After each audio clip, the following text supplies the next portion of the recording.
Hello guys and gals, me Mutahar. If it's something that I know is influencers have never had enough money, okay? Influencers always need the extra bit of cash. 2020 and 2021 has been the year where large-scale influencers have done crappy promotions and brand dealings, especially involving cryptocurrencies, just to eke out a little bit of extra money from the fans. You know, the same people that put them where they're at right now, ladies and gentlemen.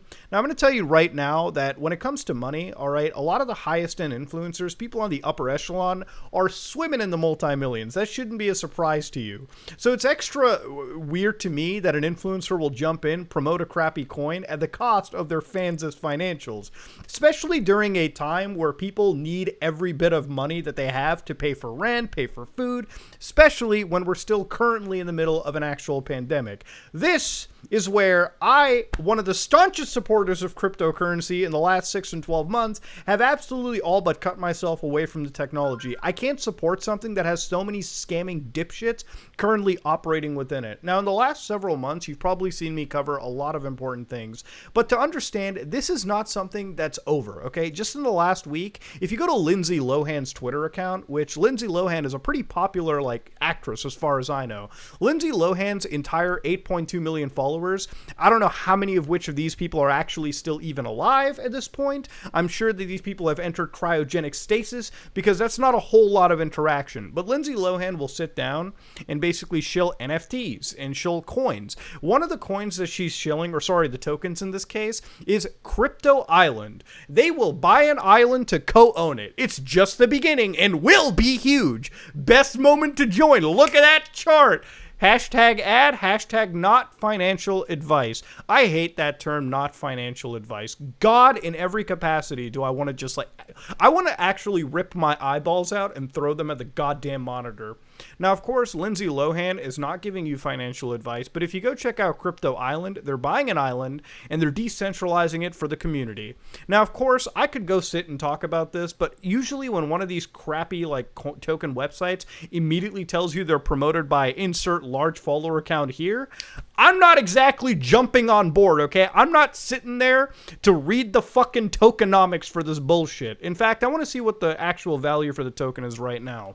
Damn, Lindsay, what she won't show you is the actual value for this token dropping like flies. I love how Lindsay shows when it rises up here, but she conveniently forgets to show you how it drops like crazy and the massive volume gets sold off. Oh, it kind of recovers. Nope, it's dead, ladies and gentlemen. Yeah, Lindsay, I'm glad that wasn't financial advice, because if it was, holy shit, would it be the worst fucking advice I'd have ever heard. She didn't even show the peak for the graph. It's that insane, ladies and gentlemen. Lindsay didn't even show the peak for the graph, all right? So I guess she's a little bit more honest than the rest of the dipshits. I don't know. This is bad. Do not put your money in Crypto Island. Now, you might have also remembered that I talked about TechLead's Massive Million token, which I was really nice in that video, but in reality, ladies and gentlemen, if you look at the Million token right now, nobody's going to the moon, okay? Because its peak of $223 right here has never truly recovered. If you put your money at its peak, that money is effectively gone. Now, there might be a small chance that crypto shots to $1 million a token, but the chance of that happening is very, very minimal, okay? You might have to dig through several multiverses to get to that point. Now, you've probably remembered Wrap Doge, which is a brilliant wrapping cryptocurrency, which also has suffered a massive... It's not Wrap Doge, kids. It's Wrap Dead at this point, all right? Ladies and gentlemen, anytime you see influencers promote a coin, they're getting paid a fat bag, usually. And after the coin dies, look at their Twitter accounts and see how quickly a lot of these tweets end up being deleted. Now, ladies and gentlemen, 3 months ago, if you remember, me, Coffee, and Barely Sociable worked together to talk about the Save the Kids charity token. A charity token promoted by a lot of popular influencers that absolutely went belly up. So basically, the fans put their money into these tokens, and these token runners run away with it. To understand, this money doesn't appear out of thin air. If like $10 million gets pumped in, it's not the government printing money out of nowhere. It's fans who get this shit advertised, and they put in $10 at a time, $100 at a time, $1,000 at a time. Because for a lot of people, either they're incredibly uneducated with cryptocurrency, which, yeah, that's going to happen. It's a new and emerging piece of technology. Or in a likely case, a lot of people are just desperate to make a few more bucks to survive in their life, okay? For them, if they only have $100 and there's some famous influencer, a multi-million-dollar influencer telling you you can turn your $100 into $500, you might follow their advice, even if they say hashtag not financial advice. Desperation is something that's heavily preyed upon in society, and it's disgusting, and it's incredibly fucking immoral. I don't really care if you're an influencer pushing shitty merch or products onto their fans, because at least they get something tangible and know what they're putting in. Selling them hopes and dreams and a potential path to being super wealthy in a short amount of time and a short investment is absolutely scumbaggish, because the chance of it happening is so minimal. The influencer knows it, but the fan has stars all in their eyes, and it's just a terrible cycle that keeps getting repeated. So anyways, 2 months ago, I covered a video where I talked about why I don't trust gambling streams, where I looked at Roobet and I looked at Stake, various offshore cryptocurrency gambling hubs. So when you hear the words offshore, gambling, and cryptocurrency all in the same sentence, a normal mind will tell you to run away. Now, I don't have anything usually against gambling. It's a bad vice in my opinion, but if you're an adult, go for it. However, if you put your money into offshore oblivion and expect it to come back to you, or expect any guarantee of it coming back to you, ladies and gentlemen, I've got the fattest bridges to sell you. So me and CoffeeZilla have been working for the last 2 months like literal dogs, where me and Coffee have sat down for 2 months, literally working like animals to uncover what we believe is a pretty fucked up link in the entire world of influencer promotion and shady gambling. Ladies and gentlemen, this is a 6-part series, the first part of which you can watch right now on Coffee's channel, which is an absolute banger if you must ask me. The next part of that is released on my channel literally tomorrow. Tomorrow afternoon, you will see part 2. So basically, we're banging these videos against each other. So he's doing part 1, I'm doing 2, he's doing 3, I'm doing 4, he's doing 5, I'm finishing it off with 6. He starts it, I finish it. It's a wild threesome.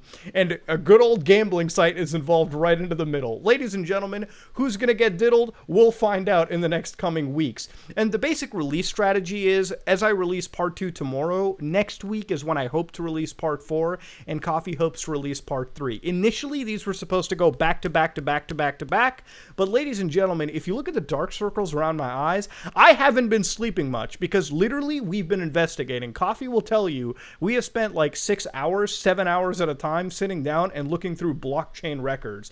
But what we have found is really insane, all right? And ladies and gentlemen, it only gets wilder. In the last 48 hours alone, while we've been investigating, we have talked to plenty of heads, and we have gotten brand new stories and brand new evidence pouring in by the truckload. So it's going to take a bit of time to decipher it and understand it, but ladies and gentlemen, the influencer world never sleeps, okay? As we're doing this, you got Logan Paul and releasing some CryptoZoo project. You've got various other influencers with their own token projects. It's too much, too soon, and frankly, I'm spreading myself very thin, but it's something that I'm interested in, because at the end of the day, people need to call this nonsense out. In some cases, when an influencer is putting their fans at financial risk to make a fat bag, that isn't drama, my friends. That is scummy. That may be borderline illegal, and we in the greater YouTube community need to consistently call it out, because at the end of the day, in the times that we live in, finances are some of the most important things in the world. And for people like influencers, very rich influencers, who have multiple millions of it sitting around in a bank account, it is incomparable to the average person out there. It is wild to me that there are fans out there willing to get absolutely abused financially just because the influencer guided them to it. And listen, I know in the comments there's going to be somebody that says, but Muda, it's their fault. They should have done the research. I agree with you. I wholly believe that there's an idea of financial Darwinism. Like, at some point, somebody's going to have to realize that, hey, if you're stupid enough to fall for this shit, maybe you should lose your money. But like I said earlier in this video, there is an aura of desperation that I hope somebody here can humble themselves to understand. Because at the end of the day, the people that usually fall for these terrible scams on the internet are the kinds of people that are already desperate. They need the extra bit of bucks to live off the next couple months. So for them, if they have to take away a little bit of their critical thinking for the chance to make a lot of money, especially when they watch the influencer of their dreams constantly day after day, it's tough. In the last 12 hours, since, just to give you an example of how fast this whole story is moving, Coffee uploaded his first part to the entire series like a couple hours ago, and it's literally less than 12 hours. Actually, I'm uploading the next part at like 2 p.m. Eastern tomorrow. Steve Will Do It has deleted every VOD off the gambling page. Bro, everything's gone. I literally have it all saved on a computer. I'm literally discussing this in the video tomorrow. Removing things doesn't make anything look better. This is wild. Why have the VODs been missing? Ladies and gentlemen, hopefully, if my theory is correct, we may understand the reasoning why tomorrow. That said, look out for the video. Ladies and gentlemen, this is me, Mutahar, and I really just wanted to promote these massive videos. So if you haven't checked out Coffee's stuff, go check it out. But this month is Roobet Awareness Month, so watch out, ladies and gentlemen. Part 2 is coming tomorrow in the House of Cards series. And of course, we're going to stagger these as one big video per week and hopefully end it at Part 6. Of course, that is provided another big bombshell doesn't keep getting dropped on us, which at that point, who knows? Ladies and gentlemen, I'm real proud of the work we've done, and I hope you guys check it out. This is me, Mutahar, and I am out.